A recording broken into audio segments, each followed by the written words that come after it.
During the period we're about to cover is when the first Incredible Hulk annual came out, called at the time Incredible Hulk Special, with this cover, one of the iconic images of the character, symbolic of the Hulk-like Atlas, forever holding an impossible weight. In his case, the weight of the world being brought against him. The story of this issue is the Savage Hulk in a nutshell. The Hulk arrives in a location. After some smashing, people hope to use his strength to pursue their own agenda. Eventually, the bad guys cross a line and realize they've messed with the wrong monster. The Hulk thwarts them, and he heads on his way. This would be the recurring motif of the Savage Hulk, because of the central issue with this unique character. For most of his history, when you picked up an issue of Spider-Man, you had a fair idea of what to expect. That he'll face some villains, crack some jokes, web them up, and probably face some personal issue complicated by his dual identity, and maybe even take some snapshots for the Daily Bugle, depending on the era. Spider-Man and Peter Parker's life was never simple or static. He was a person that we watched grow up and go through numerous triumphs and tragedies as both man and Spider-Man. Yet there was an overall reliable situation. That situation may be altered a little bit here or there, a plot line with this or that particular personal development that might shake it up. I'm not disparaging him. Spidey holds a place in my heart right alongside the Hulk. But the point is, there's a reason that Spider-Man can have 4 monthly books about the same guy and still not have conflict between them. There's a stability to him, much like other comic book characters. Things shake it up, maybe even fundamentally alter the story for years, but there's a reliability to his heroism. It's the story of Peter Parker with his life sometimes complicated by being Spider-Man. The Hulk is different because the Hulk is a monster, and Bruce Banner's is the story of tragedy. Having Joe give way to the Savage Hulk was emphasizing both of those aspects. The Hulk is a purely reactive victim now. He is the modern-day Frankenstein, pursued by modern-day villagers with pitchforks, forever hounded. Unlike, for instance, storming New York City to fight the Fantastic Four and Avengers at the same time, this Hulk seeks an end to the conflict that his very existence invites harm, and all the more tragically, thanks to an incarnation of himself that hasn't been seen since issue number 4, when Banner finally cured himself and chained up his most dangerous and darkest side deep, deep down in his mind, allowing space for Joe and the Savage to emerge. Yet the damage the Hulk wrought in that time is what got it all started, drawing the singular ire of General Ross, and through him, the continued harassment by the military. But with that scenario played out over and over again, it's no surprise that Stan sought to send the character on new kinds of adventures, away from the previous situation for some fresh adversaries and situations, since the Hulk in this incarnation can't have any kind of status quo. Being Spider-Man may complicate the life of Peter Parker, but it's got nothing on what the Hulk does to Bruce Banner. Living a life interrupted by superheroing is not what Banner has. The problem is instead that the Hulk is a hero who is also a tragic monster. The secret identity option is gone now. So the question that will vex the creative forces behind the Hulk for the decades that come will always come back to the same point. We have this great character. Now what the hell do we do with him? The Hulk's history can be divided into periods much more than other characters because the motifs were constantly changing. In other works, the changes would usually come about because of a change in the creative force behind the book. Who would want to bring a new take on a character or a team, or explore fresh new ground with them? Give it a new direction for a while, which would then change with the next creative team. Let's let She-Hulk be on the Fantastic Four for a while. Let's let Ben Grimm be able to change between human and rock form for a while. I'm not suggesting that all the other books are static. It's just that, by comparison, the Hulk is a hot mess of possibilities. I mean, his original series alone had 3 motifs to it. Hulk at night and scientist during the day. Monster is controlled by the mind of his sidekick. Transforms using a gamma device and maintains, to a limited degree, the mind of the scientist. And that's not even counting the fact he changed from gray to green. All of this happened in only 6 issues, remember. People always talk about going back to basics when you don't know what to do. But what this illustrates is the problem the Hulk has, the paradox. You can't go back to basics with the Hulk because the Hulk's basics is that he doesn't have basics. He's too amorphous. He's too fluid. What he is, how he changes, his limitations, what he wants to do, and what the circumstances are that he's in.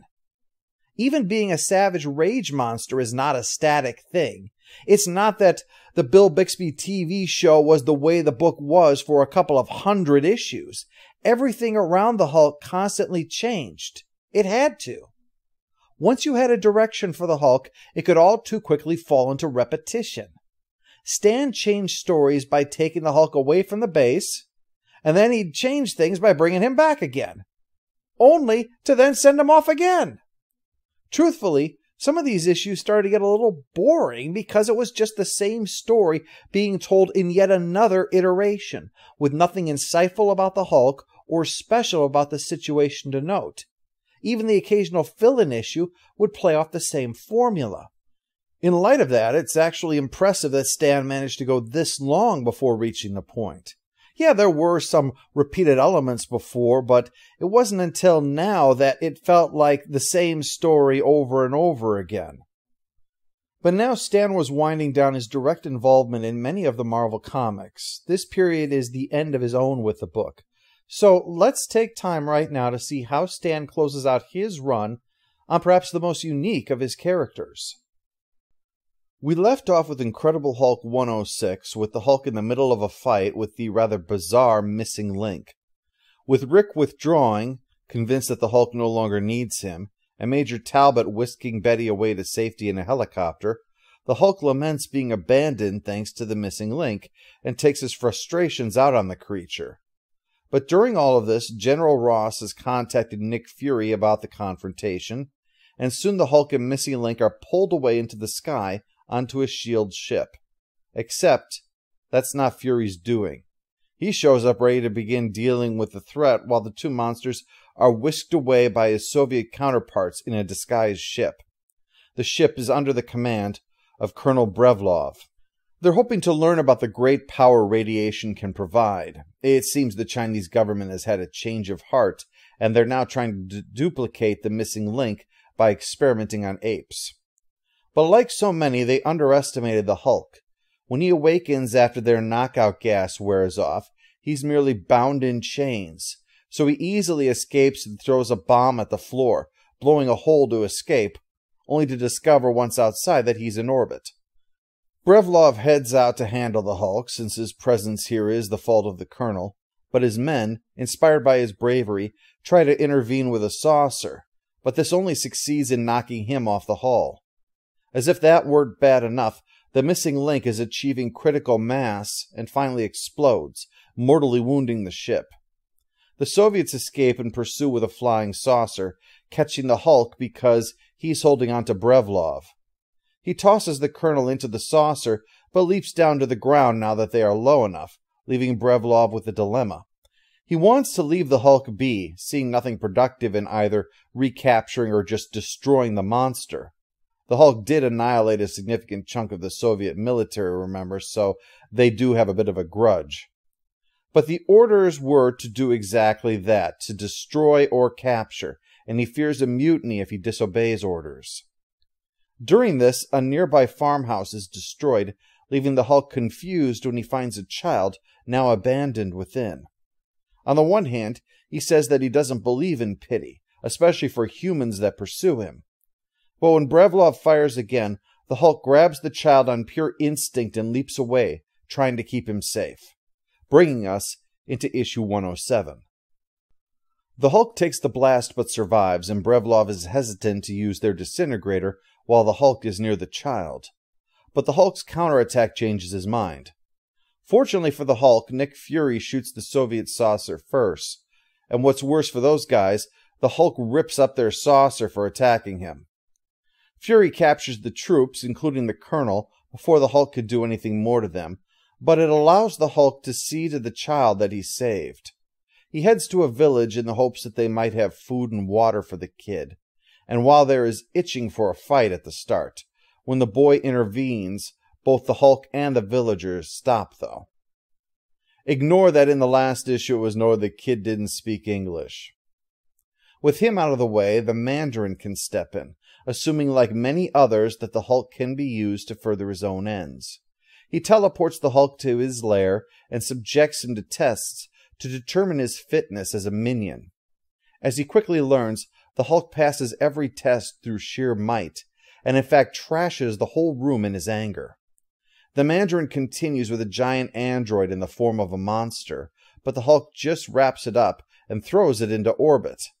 While the Mandarin is impressed, the Hulk is not, and refuses to work for him, and gets tricked into falling into a quicksand-like substance. Issue 108 sees the return of Stan himself to writing the books after a few guest writers have done some scripting, although it sounds like there was already a plan in place given that the previous issue mentioned some of what we're going to be picking up this time.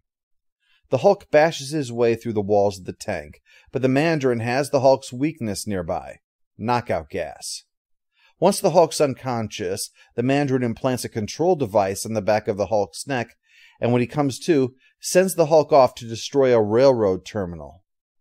Meanwhile, we discover why Fury was so insistent on picking up Brevlov. The two actually fought Nazis together during World War II, and lament that they're supposed to be on opposite sides now.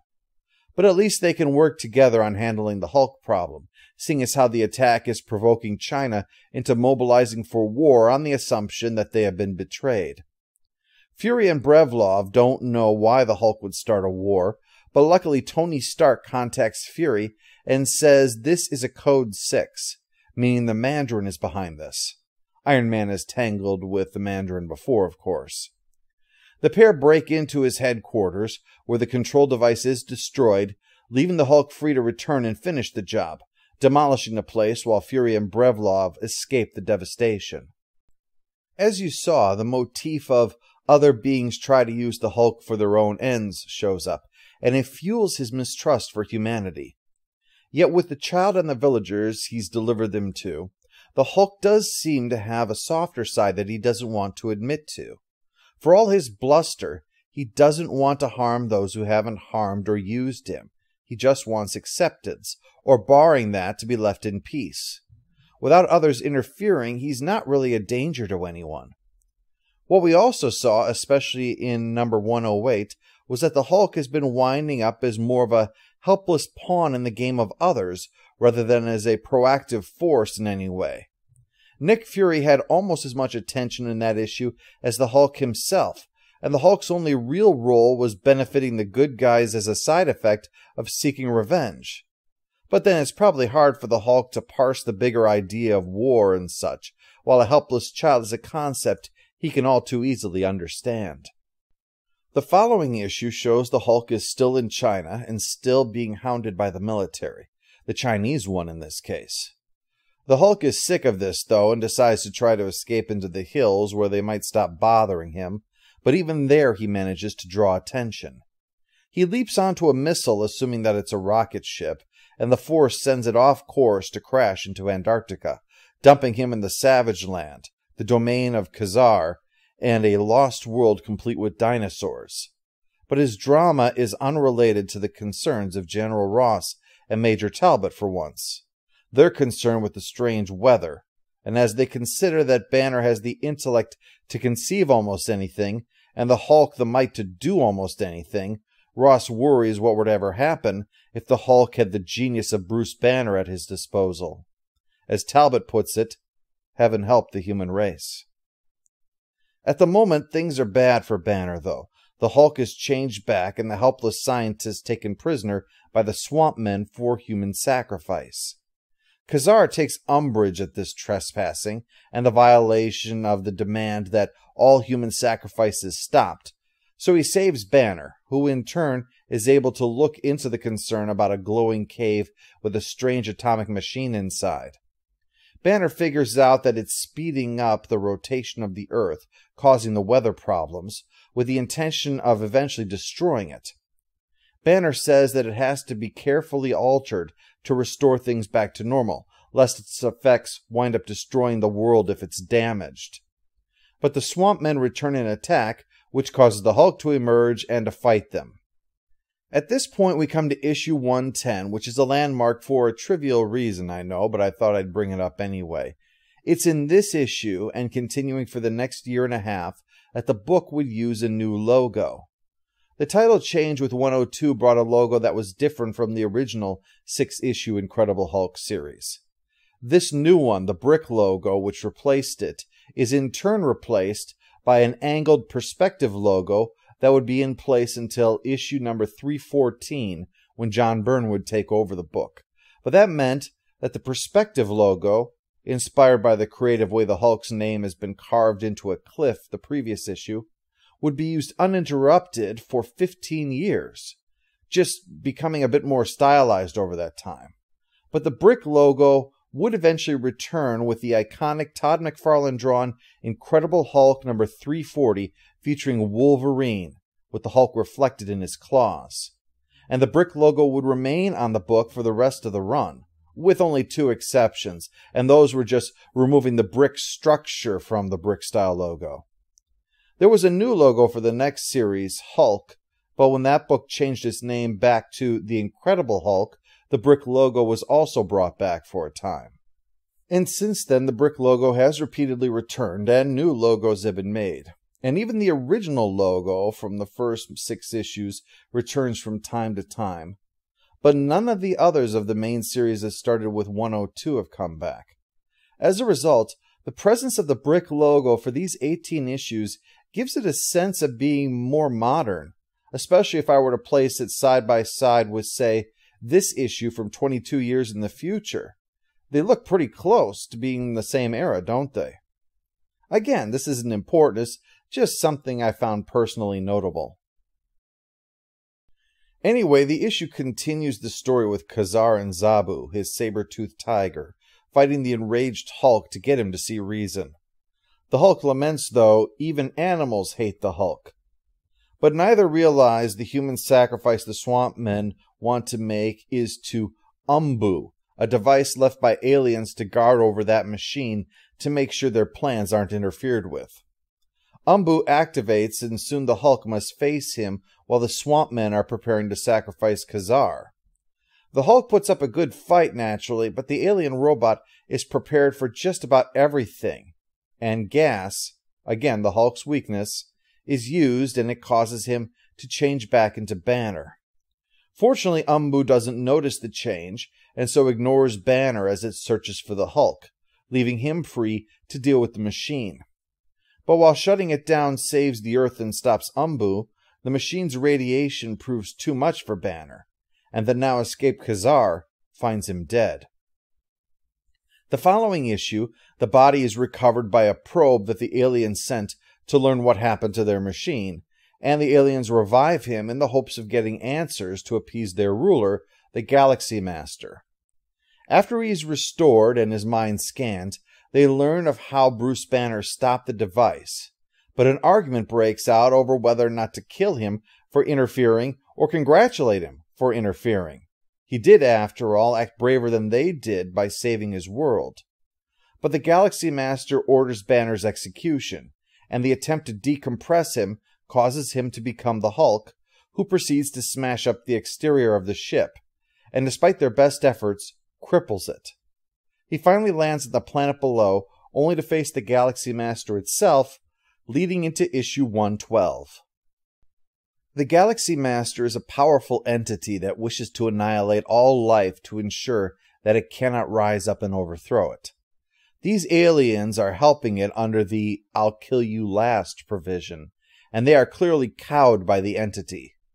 But not all are on board with this plan, and are hopeful that the Hulk might defeat the Galaxy Master, though the leader of their little band is convinced this is both treason and misguided, that their master is invincible.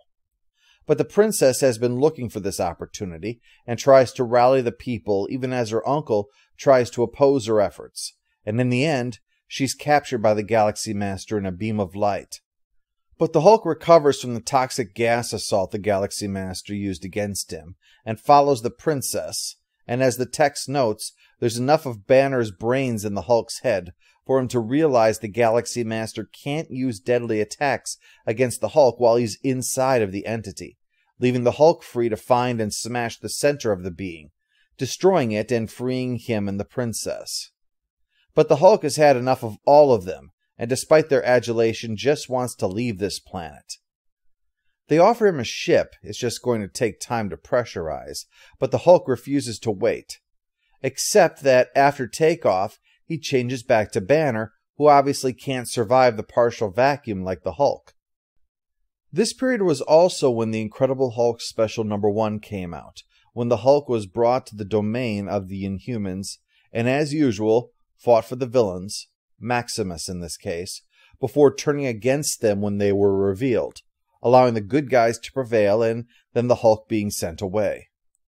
During the wilderness years after Incredible Hulk was cancelled, the stories that the Hulk were in were about the Hulk.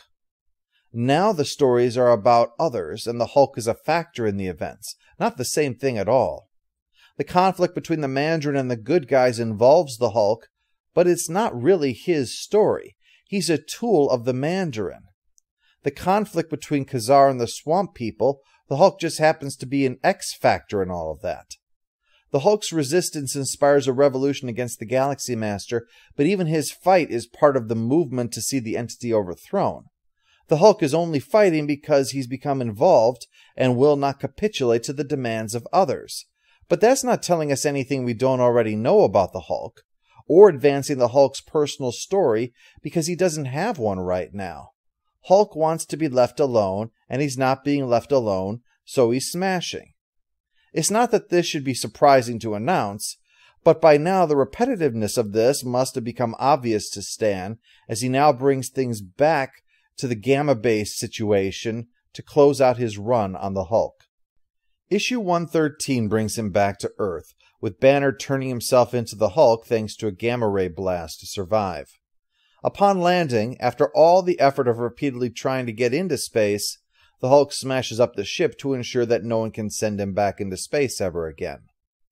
But little does he realize his crashing here was deliberate, caused by the Sandman, Spider-Man's villain, although you'd be forgiven if you weren't sure about that.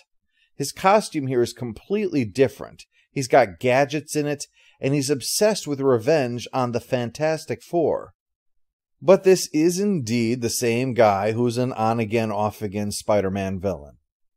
He tries fighting the Hulk but fails, so falls back onto trickery, saying that if the Hulk helps him, the people at the missile base will be convinced that he's actually a hero, and the Hulk is desperate enough to be accepted that he's willing to give it a try.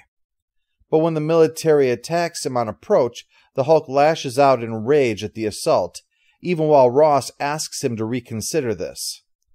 The Hulk finally stops when he realizes this isn't what he came here for, and when he sees the Sandman's missile truck is going to collide with Betty's car, he leaps in to stop him. The Hulk eventually disperses him, and is indeed considered a hero for stopping Sandman from stealing the missile, but then the Hulk leaps away before they can tell him that, fearful that they're just going to attack him again. In issue number 114, the Hulk turns back into Banner, and he returns to the base to make sure that Betty was all right. Betty's been locked away in her quarters for her protection after what's happened, mostly to make sure that she didn't get into any danger trying to go find Bruce. He finds her and says that they need to find a way to cure him of being the Hulk, but Talbot comes by. He spots Banner and sixes soldiers onto the scientist. The stress causes him to change, but he manages to get out of the room before the Hulk fully takes over, hoping to minimize the destruction that's about to happen. But little does he realize that not only is the Sandman still out there, but so is the Mandarin, and after a brief fight, they've joined forces to go after the Hulk together. They pick now to attack, using knockout gas on the area, and then snatch up the Hulk, catching Betty in the process. This is a mistake. While the energy bands are enough to hold the Hulk by throwing his strength back at him, seeing what they're going to do to Betty is enough to make him ignore the agony of fighting against himself, and he rips free. They try and fail to contain him, and when Sandman tries to push Betty into a vat, Mandarin is disgusted and instead forces the Sandman to fall in while he escapes, turning Sandman into glass. Hulk is ready to smash Sandman, but Betty says no, that will kill him, and the Hulk agrees that he's not a murderer. But alas, that's when the army ambushes the Hulk, and Talbot acts like Betty betrayed the Hulk to try to drive a wedge between the two, leading us into the return of the Hulk's archenemy in 115. But first, Ross, Betty, and Talbot are discussing options. Talbot wants to kill the Hulk, not take any more chances of him escaping, but Ross is willing to explore other options. But they turn up nothing. That's when we have the return of the leader. He walks right in and brushes off accusations that he's a criminal by saying that, as a legally dead man, he's immune from prosecution. Personally, I like to think he's saying something this ridiculous just to tell Talbot, "This is how stupid I think you are." And quite possibly Talbot actually is. The leader explains that when his heart stopped, one of his humanoids was automatically activated, collected his body, and restored him to life. He says he came to make amends for any past crimes, and is willing to demonstrate by containing the Hulk for them forever, without killing him. After the Hulk escapes and is recaptured, they turn him over to the leader, who seals him in a special escape-proof dome made of a kind of plastic, so that when the Hulk hurls, punches, or hand trucks at the sides of it, it just distorts and reforms. Escape is impossible, as the leader gloats, meaning that the Hulk cannot stop his evil plans. In issue number 116, the leader brings in a new humanoid, a huge one, that he says will be used to guard the Hulk forever. However, the leader makes a classic comic book mistake of saying aloud what he should be thinking, about how he intends to start World War III so he can rule the radioactive rubble of our planet. Those are his words, not sarcasm. As I said, I'm trying to do this seriously, but sometimes the work makes this extremely difficult. Though admittedly, analyzing a radioactive rage monster with psychiatric issues is arguably bringing this on myself. Betty overhears and tells Talbot, who believes her, but the Hulk is of no help and Ross doesn't believe them. Talbot decides to risk his career by ordering his men out, eventually backing this up with a drawn gun, and ordering the capture of the leader.